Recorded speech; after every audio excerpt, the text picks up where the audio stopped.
Like television changed advertising in the 1950s, the internet changed everything too, providing an infinite number of communication channels for brands and advertisers, all vying for an increasingly elusive commodity: consumer attention. In the old days, you were a passive receiver of stuff, whether you wanted it or not. Like, you're gonna take it. It's coming in. You had television, you had radio, you had print. And the idea was to do something amazing within those very defined, hardened in cement boxes. Now, the industry, it's liquid. It changes every day. With every new technology that's invented, the game changes. The relationship between brands and consumers has never been so lopsided. So today, you can flick away anything you want. You don't have to see anything. Not only that, you have thousands of choices. Advertisers are trying to target people wherever they are. And thousands of different places to go. So getting your attention is a gift from you now. And advertisers are working harder than ever to get that gift from you. Sometimes those ads are very cool, but it's like a gnat. They want to get it away. They want to flick it away. They want to read their news story or do whatever they're doing for the internet.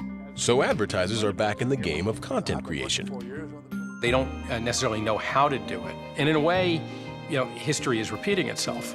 I mean, go back to the early days of broadcasting. Brands became content creators. You know, General Foods created the Jack Benny Show to sell Jell-O. And today, you've got brands creating content. The difference is, in the old days, their way of distributing that content had to be through the third-party networks.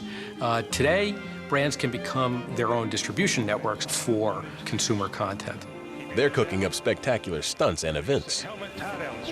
Red Bull literally pushed the limits of gravity with its live supersonic 24-mile freefall to Earth. Just about there, and he's down on the Earth, safely back. Look down, back up. Where are you? You're on a boat with the man your man could smell like. What's in your hand? The Man Your Man Could Smell Like launched online during Super Bowl weekend and soon after on TV. The tickets are now diamond.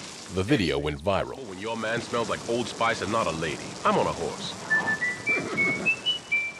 Where can you Old Spice would be the most viewed brand online for the next 2 years in a row, in part because of what happened next. Surprise! You're on a mountain. Anna Heavens writes on Facebook, please. A follow-up campaign in which the Old Spice guy, that's me, invited fans of the ad to talk back. On the fly, the ad team filmed 188 direct responses to real-time questions from fans and celebrities, culled from Twitter, Facebook, and Reddit. Ping Chat tweeted, "You started something big." Yes, I did, Ping Chat. Yes, I did. The campaign was a marketing phenomenon that leveraged a beloved character and the immediacy of social media, passing 35 million views in 1 week. You tell me.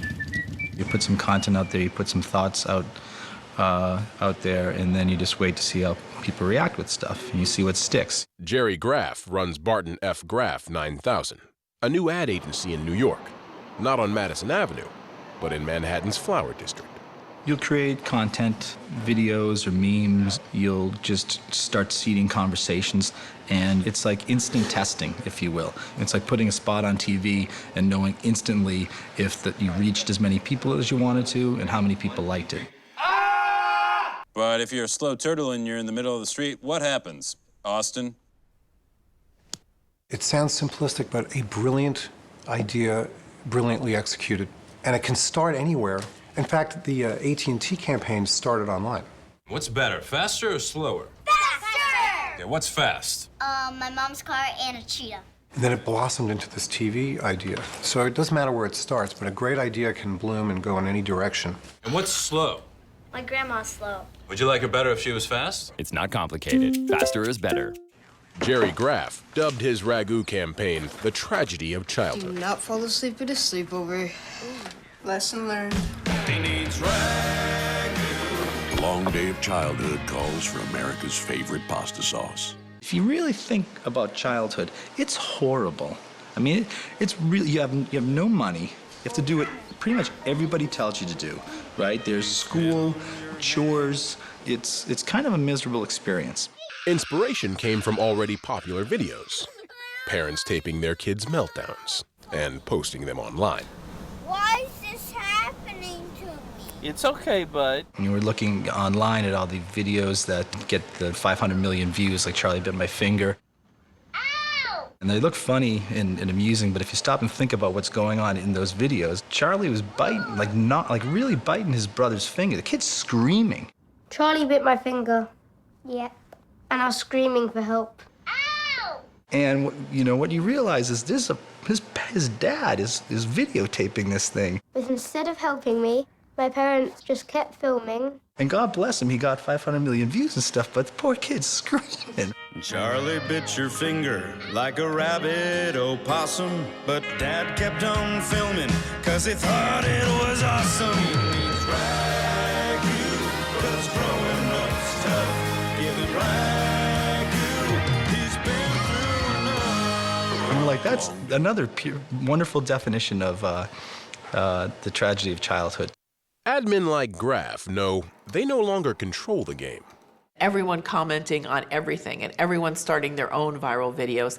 Advertisers just have to sit back and listen and take it from the consumers and react to consumers. But Jerry Graf is not one to sit back. And don't freak out if something doesn't work, just change it, right? Yeah. Exactly. What are we posting on Facebook, on Twitter, on Pinterest? At his agency, he's created a newsroom team poised to react to events and consumers. People go to Pinterest for different reasons than they go to Facebook, obviously. And to seed conversations about their brands across social media. You just need to be on your toes all the time and be ready for that kind of thing. You need people who can write quickly, think quickly. It's not just enough to respond. You're trying to create a brand and everything, so you're constantly trying in the most polite, natural way to bring the conversation back to what you want to say about whatever brand you're advertising. Every day, agencies are scrambling to find that great idea that grabs our attention, gets us talking and sharing, and buy it. You're not touching it. Their work is immediate, and it is global. The whole world is literally watching. Things travel much faster now. Ideas travel faster. So it doesn't mean that you understand the English language, you can actually do great ads. That's not the domain of the Anglo-Saxon world anymore. December 2010 saw the dawn of the Arab Spring.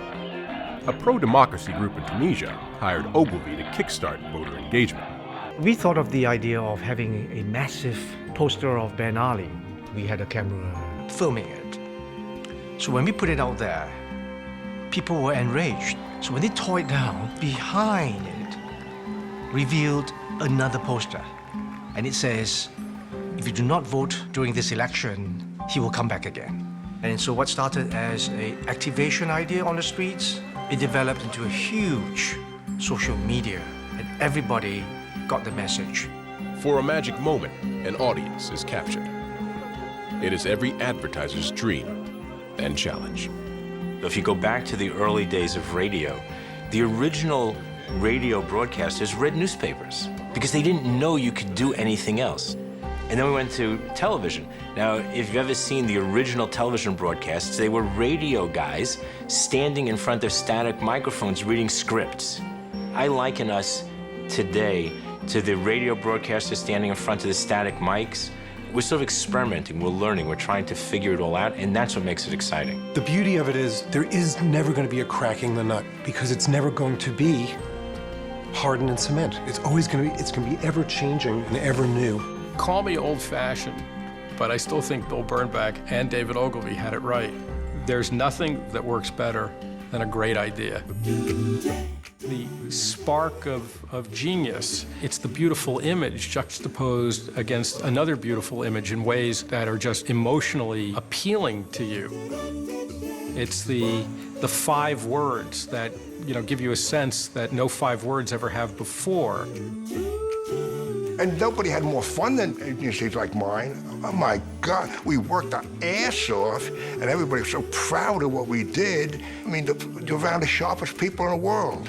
You're sitting there out punning people and out sharpening, and you're going home exhausted at the end of the day, waking up the next morning, let's go do it again. This program is made possible through the generous support of the One Club and members of 13.